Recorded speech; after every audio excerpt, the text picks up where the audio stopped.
You're watching Daybreak on Arise News. Now, for a review of what's making the headlines in the papers this morning, let's bring in Arise analyst, Constance Ikoku.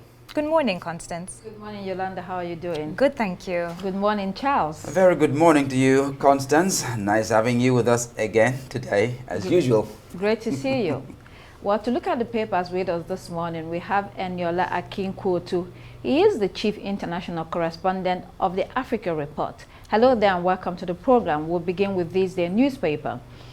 Senate declares power sector privatization total failure.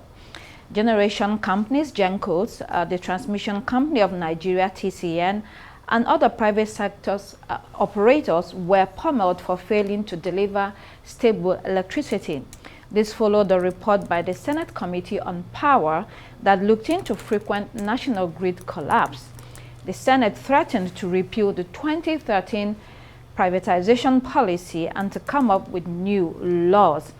I mean, that's the reason the country has a National Assembly. They provide oversight functions.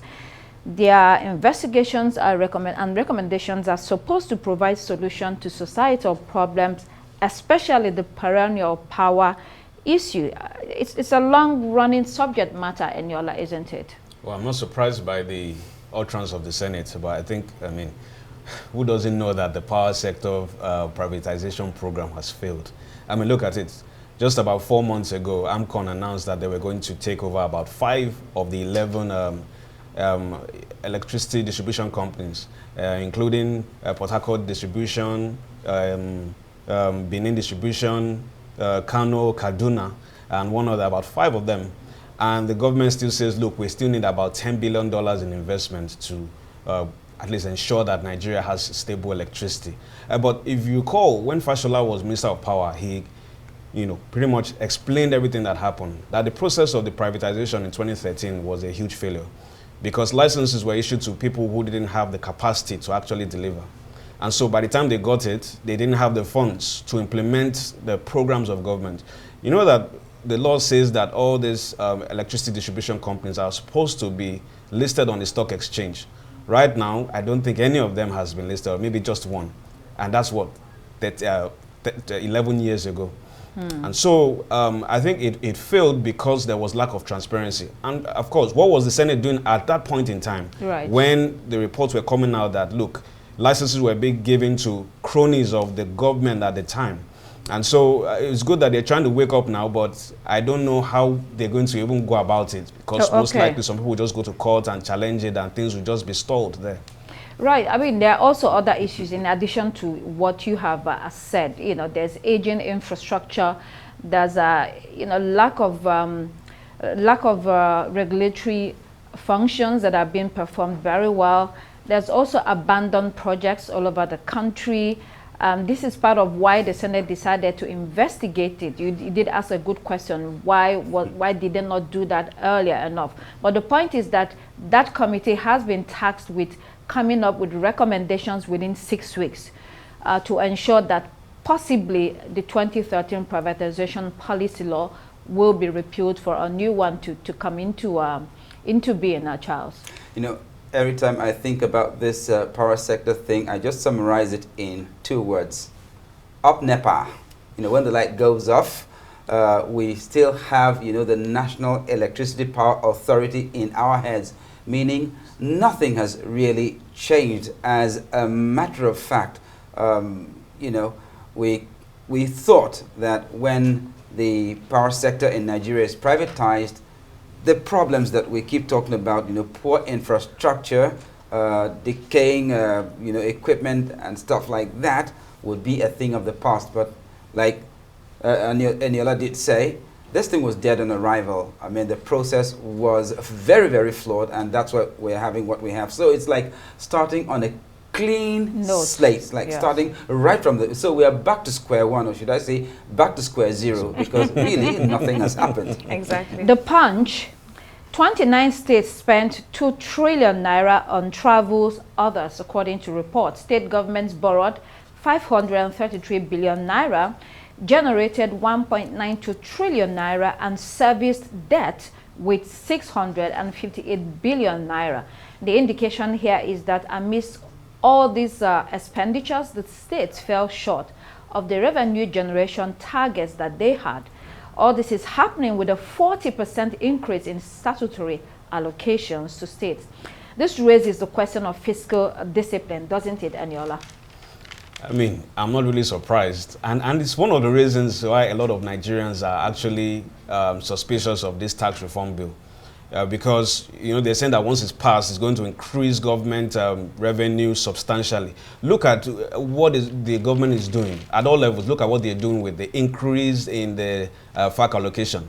Look at all the frivolous spending. Look at their lifestyle, the prodigal nature of their governance hasn't changed at all. And so by the time you increase the tax revenue too, this is the same thing you're going to see. So it's really unfortunate that, you know, Nigerians are always at the, you know, they're always suffering.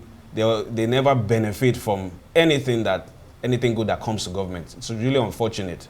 You know, yeah, like you said, the standard of life hasn't improved tremendously even after the allocations have increased.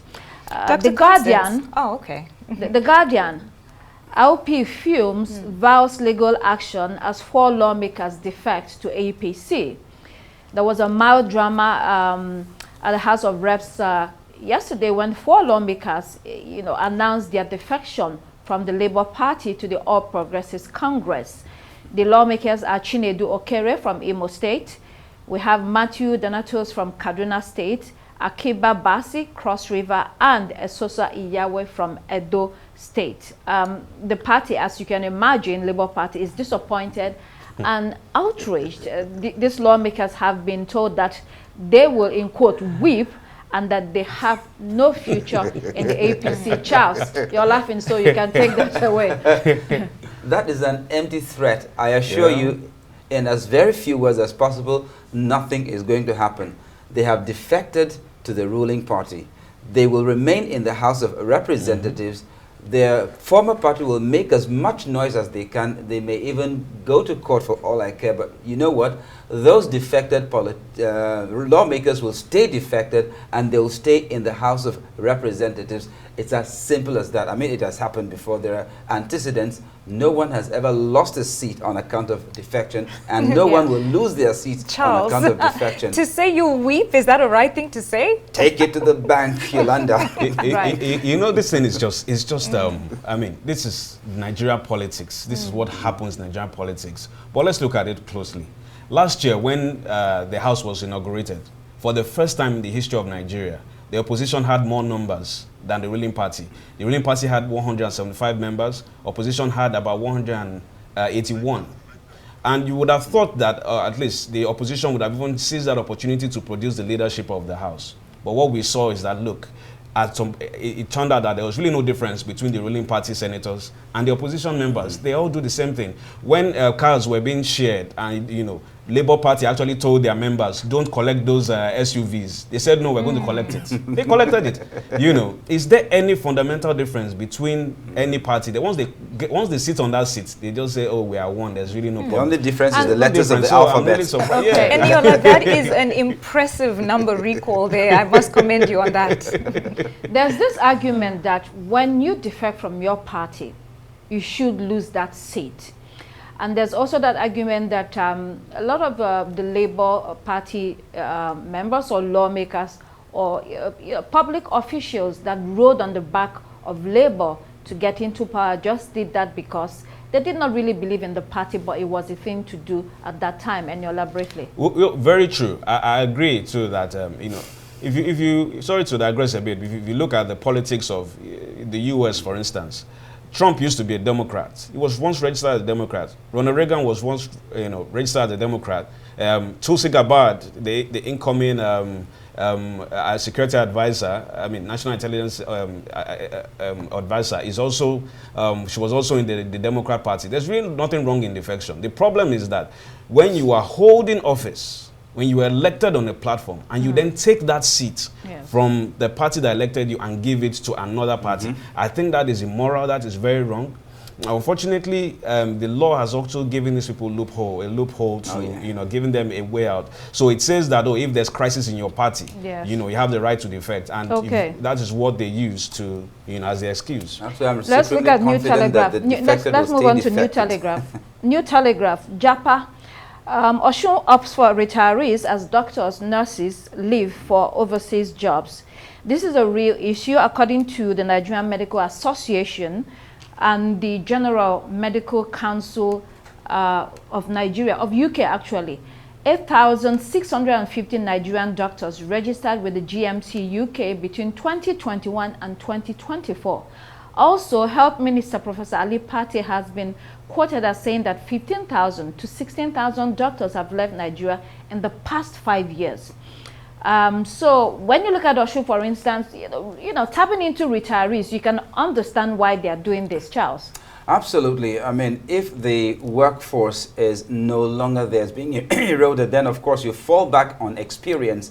And of course, experience means you go back to the people that you retired to come and plug the loophole until you're able to go the full circle again and start recruiting all over again. But of course, since you have this large number of your experienced workforce, I mean, your expert workforce rather, emigrating, then of course, what do? You go for the ones that are no longer there, give them, contracts even though they're already retired, and let's have, the society running. Osun State can afford a breakdown of services. So yes, that's the wise thing to do. Okay, there's more information. The National Association of Nigerian Nurses and Midwives said about 70,000 nurses and midwives have left Nigeria in the past 5 years. There's also other figures, but Eniola, it just mirrors the crisis that we are facing with this. There's a poll by NY Polls, I think a few years ago, that about 85% of those in the healthcare sector are planning to leave Nigeria. And of course, it's related largely to wages, because they are not being well paid. So what Osun State is doing, I see that's just a temporary measure, because how many people can you actually bring on board from this? Anyway, I think in a way it's good, because a lot of the retirees to the pensions, inflation has eroded their pensions, so they don't really even have. There was a director who called me some weeks ago. She retired just last year, and she said what she gets now is just about 120,000. Wow. Which is very, very, very little. Unfortunately, no one is fighting for the pensioners. People are only fighting for the current working class. So I think it just brings a bit of circle, but I think there needs to be further planning. There needs to be a long-term goal, long-term measures that will be put in place to ensure that at least you don't have too many of our health professionals leaving the country.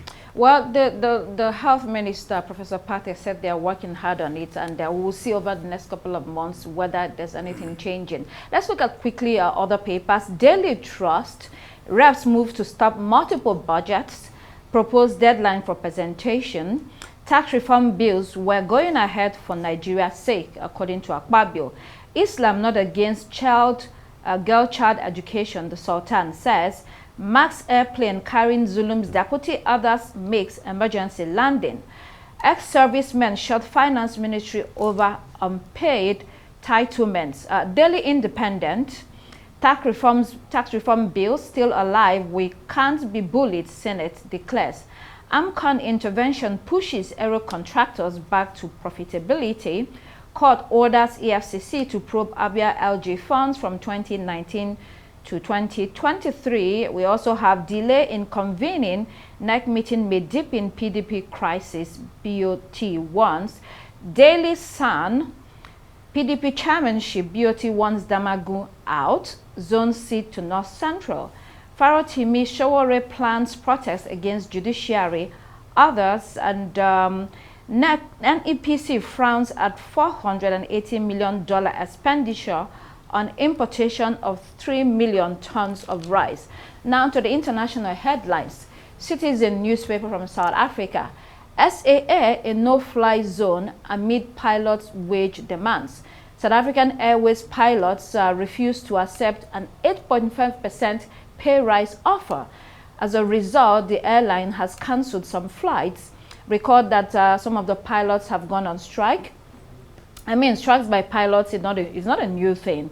In this particular case, they are not only making demands for monetary increase, they are also saying that better working conditions is what they need, Yolanda.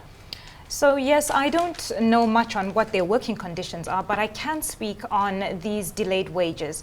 And it's interesting to note that this seems to be a global problem. So many countries are facing this wage issue. And I mean, we've been seeing it in the UK. We're seeing it now with South Africa. We have this in Nigeria. There's a lot to unpack there. There is a lot to unpack indeed. The Times, a newspaper, Macron puts crisis down to extremists seeking chaos. President Emmanuel Macron dismissed calls for his resignation last night and blamed the unprecedented political crisis on extremists trying to foment disorder. I mean, we all know that the French government has collapsed following a vote of no confidence on the Prime Minister, Michel Barnier. He has since tendered his resignation. Barnier failed to push through a 2025 budget that the opposition feels is bad for the country.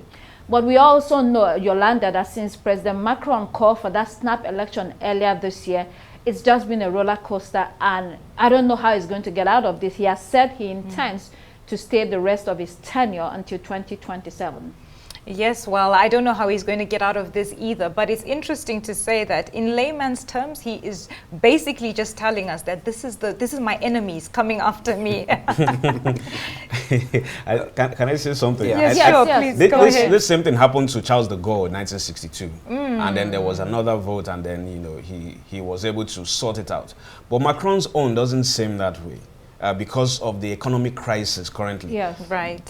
France's debt to GDP ratio is over 100%. And they have so many problems right now, the whole of the EU. And I don't know how he's going to overcome this. Trump is visiting France tomorrow, I think, and he wants to ensure that, everything is in place before Trump arrives, because Trump is not a friend of the EU, quote and unquote.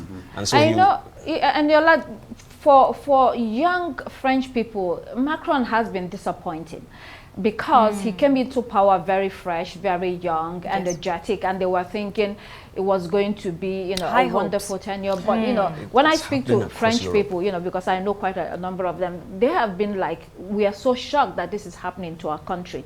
Anyway, let's move on to Daily Telegraph. PM draws pledges as economy stumbles. Manifesto vows watered down his manifesto. That's the UK Prime Minister Keir Starmer. Yesterday, had to make a bit of a change when it seems that the economy is struggling. The new blueprint he has unveiled has been tackled for ignoring immigration. Again, economic crisis, the UK is facing, and the Labour Party is not having it easy at all. Charles. Well, most unfortunately, they're having to deal with a global crisis. Economic policies are either failing or staggering all over the place, and there doesn't seem to be any way out of this. So, most of the governments, including the Labour Party in the UK, is actually on the back foot. And of course, the Conservatives are saying that, look, when they come in, remember what Kemi Badenoch did say, that what will be the first thing on her agenda would be to tackle the immigration issue. Right. And of course, it means the Labour Party has already given enough ammunition to the opposition to put them further on the back foot. So it will take a lot of ingenious thinking to reverse the situation. Okay, quickly, let's finish with Washington Post. Yolanda, I'll come to you here. New York police released photos of person sought in killing of United Healthcare CEO. I mean, this incident has fueled outrage in the United States, and it's also sparked the discussion about healthcare generally, being people, sharing their terrible experiences with healthcare insurance companies. Absolutely, but to take the law into your hands, I wouldn't say much on that. I think here what I can applaud is the enhancements in technology for us to be able to have this kind of information. I mean, years ago, you could get an image, but it would be grainy to say the least. So now to be able to identify and put, a face to the crime is a breakthrough that is much needed to bring this case to rest. Well, that's all we have for the paper review today. And that's all we also have time for here on Daybreak. It's goodbye from me, Charles Eruka. Please do keep it here on Arise News. I'm Yolanda Robert. The morning show is next. Goodbye.